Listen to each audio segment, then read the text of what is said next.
こんな世界だからこそ全部守る夢を追わなきゃ。僕も仲間っ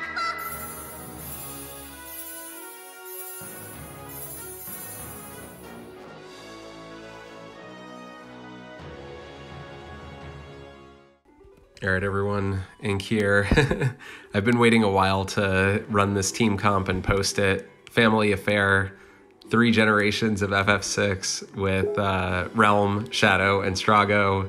We got floating continent music in the background. This is what I love about this game. It's really fun. This team was really good. This is going to be a banter video. I sped the video up 1.5 times, so Shadow's taking care of the orb. Any counter on this boss boosts both orbs to 10 turns, so he can just counter either enemy and it works. So he's there to counter the orb. He does 100k per attack, which is excellent. Realm is on support duty. Battery, her auras are great. And she's a hero, jumping up in turns and being able to shave when these guys break the whole party and get 2 turns, and she can just jump up. You can see Strago's got his LD, his armor, so he's hitting 5-digit brave damage there. He deals so much damage throughout this. He utterly destroys their giant brave gains and everything. He deals so much damage. I can't give that old man enough turns. He's awesome.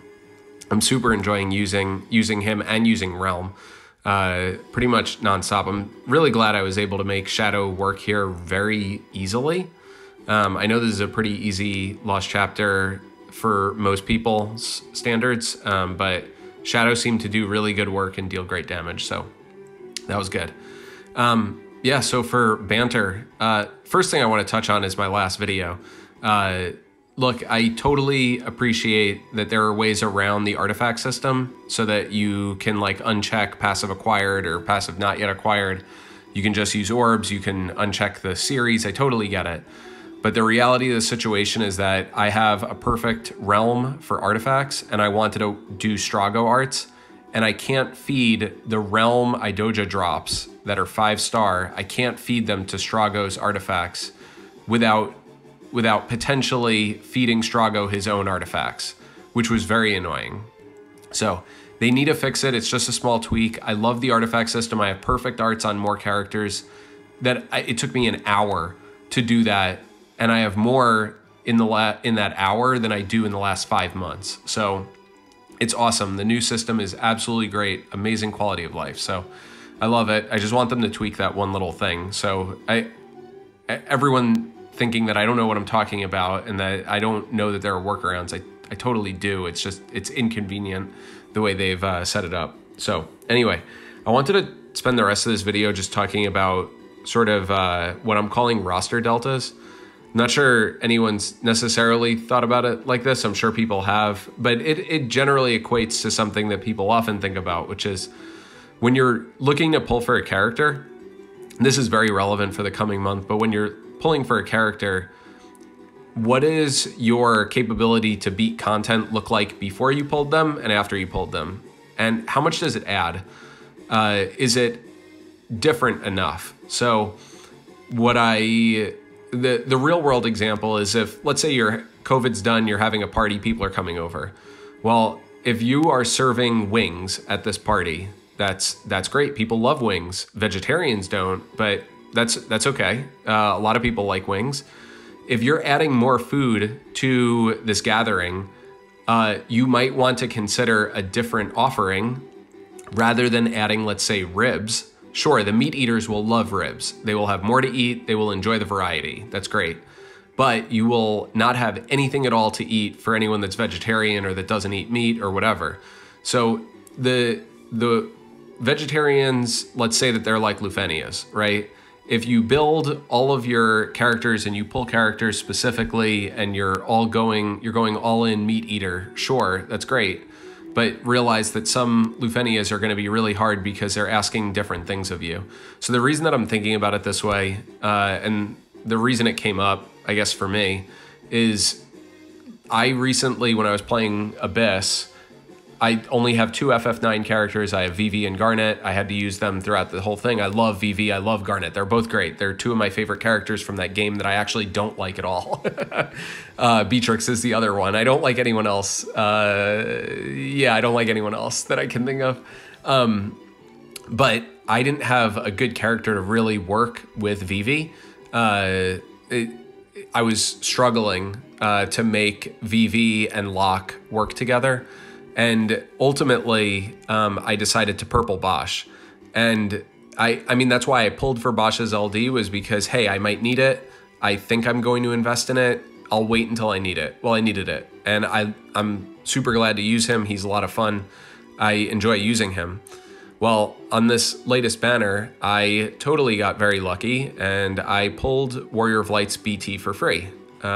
So I all of a sudden had this BT. I have Warrior of Light's LD, but I've had his EX Plus at 0-3 since early Chaos, and I intended to keep him there. I never intended to invest in him, but hey, I got a burst weapon. I already have the LD. I may as well dump the ingots in. Well, now that I did, I'm sort of thinking back at like, okay, what did I gain from doing this? It's like, I'm never really going to grab Wall for myself. I don't enjoy playing him. I did a challenge quest with him, and Quistis, Purple Quistis, 3-3, and a 35 CP King. I enjoyed using 35 CP King way more than I did my fully kitted Warrior of Light. Now, that won't be the same for everybody, but that's just me. And it's because, you know, I'm generally going to turn to Bosch. I'm going to turn to Zac. I'm going to turn to other characters. I'm going to turn to Kefka above most characters because I really like using Kefka, and he negates HP damage. So, like, Warrior of Light isn't really... I'm sure that I'll turn to him at some point, and he'll be very useful at that time.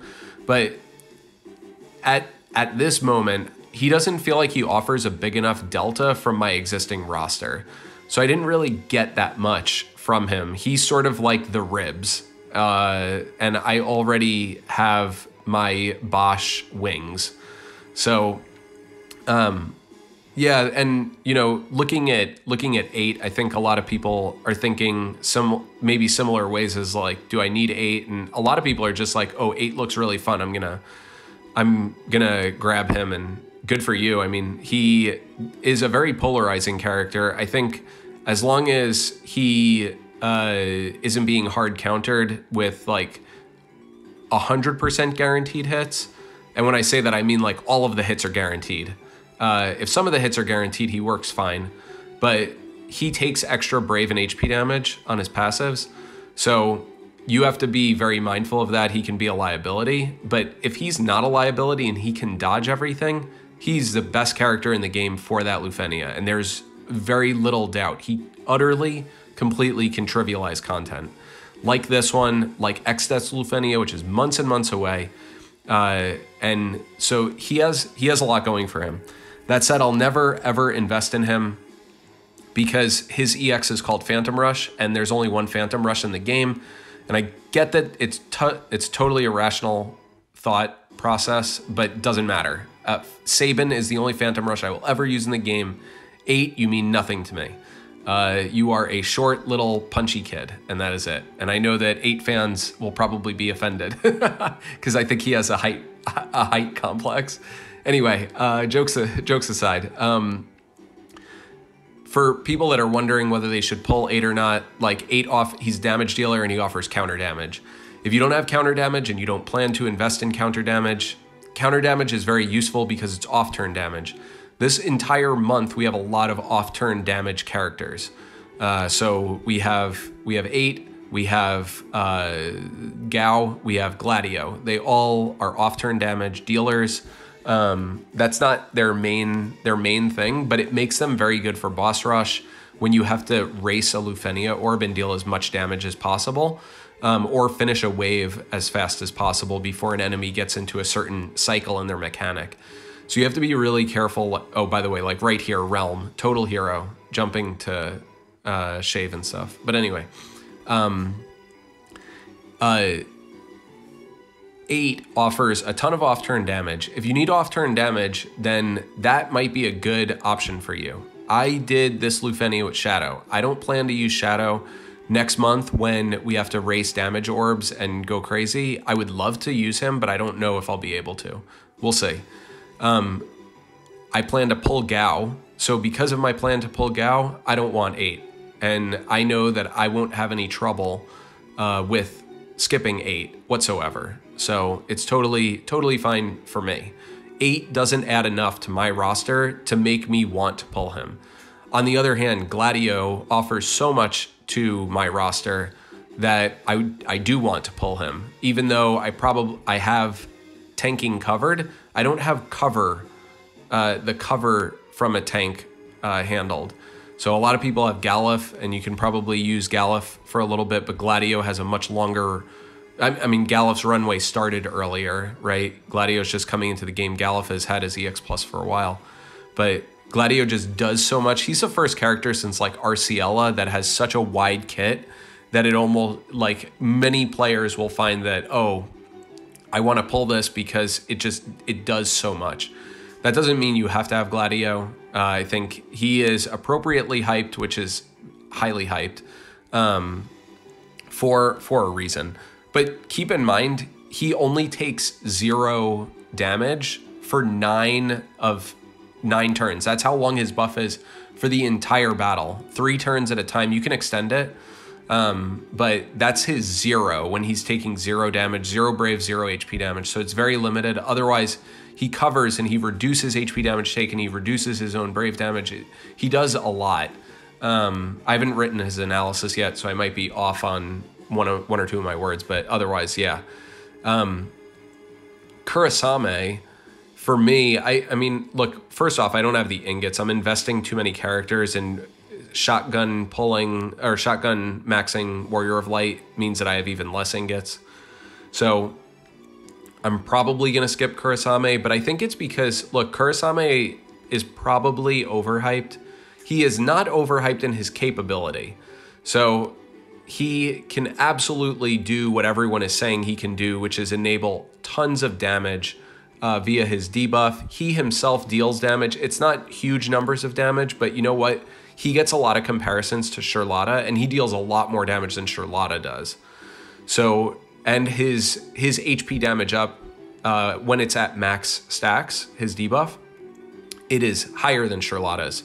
It also stacks with Charlotta's, so you can have both, and up to 50% HP damage that you can have. And if you're delaying the enemy, that's for the whole battle. That's like Kefka's burst effect that you have for the entire battle, 50% HP damage up.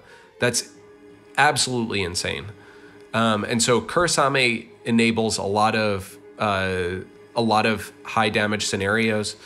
And if you pull him, you will be very happy that you have him if you want to use him, because he just works in so many different places.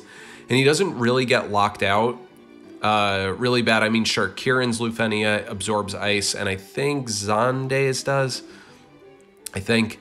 But Onion Knight, his burst, his Lufenia, which is notably very difficult, it starts resisting elemental resist down debuffs, and that includes, even though Kurasame is framed and has other aspects to it, like the HP damage boosting, it still gets resisted. So that's where you will not bring Kurasame to that fight, even though it needs ice damage. Actually, you probably do bring him to Onion Knights because you need ice damage.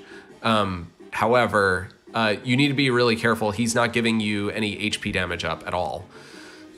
So enemies start to resist that more often at that point, and that's when any fight that has that is not already weak to ice, he's very lackluster. And even if they are weak to ice and they resist it, he's not being able to get his HP damage up effect, which is, I mean, that's why you bring Kurasame to a fight.